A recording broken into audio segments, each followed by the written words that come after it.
کلام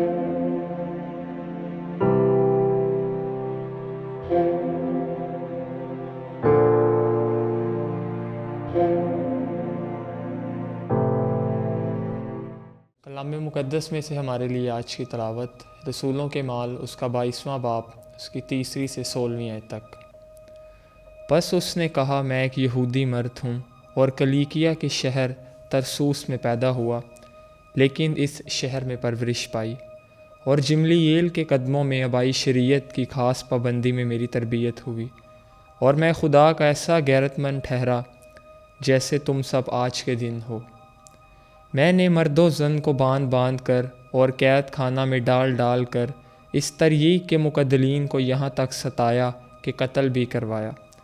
چنانچہ کاہن اعظم اور تمام بزرگ بھی میرے گواہ ہیں۔ انہی سے میں بھائیوں کے نام کے خط لے کر دمشق کو روانہ ہوا، تاکہ جو وہاں تھے انہیں بھی باندھ کر یروشلم میں سزا دلانے کے لیے کھینچ لاؤں۔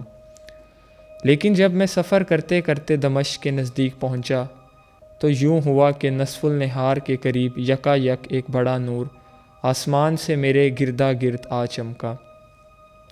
میں زمین پر گر پڑا اور مجھے ایک آواز یوں کہتے سنائی دی کہ شاؤل شاؤل تو مجھے کیوں اذا دیتا ہے؟ میں نے جواب دیا کہ اے خداوند تو کون ہے؟ اس نے مجھ سے کہا، میں یسوع ناصری ہوں جسے تو اذا دیتا ہے۔ میرے ساتھیوں نے نور تو دیکھا، لیکن جو مجھ سے بولتا تھا اس کی آواز نہ سنی۔ تب میں نے کہا، اے خداوند میں کیا کروں؟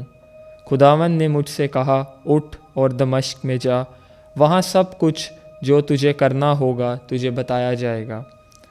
اور جب میں اس نور کی تجلی کے سبب سے دیکھ نہ سکا تو میرے ساتھی میرا ہاتھ پکڑ کر مجھے دمشق میں لے گئے، اور حنانیہ نامی ایک مرد جو شریعت کے موافق دیندار اور وہاں کے سب رہنے والے یہودیوں کے نزدیک نیک نام تھا، میرے پاس آیا اور کھڑے ہو کر مجھ سے کہا، بھائی شاؤل بینا ہو جا۔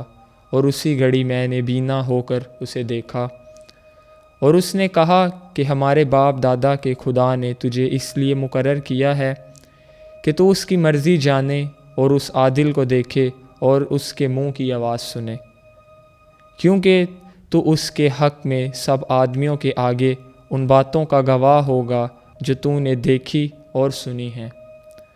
اور اب کیوں دیر کرتا ہے؟ اٹھ اور بپتسمہ لے اور اس کا نام لے کر اپنے گناہوں کو دھو ڈال۔ پاک کلام کے پڑھے اور سنے جانے پر خداوند کی برکت ہو۔ خدا کا شکر ہو، آمین۔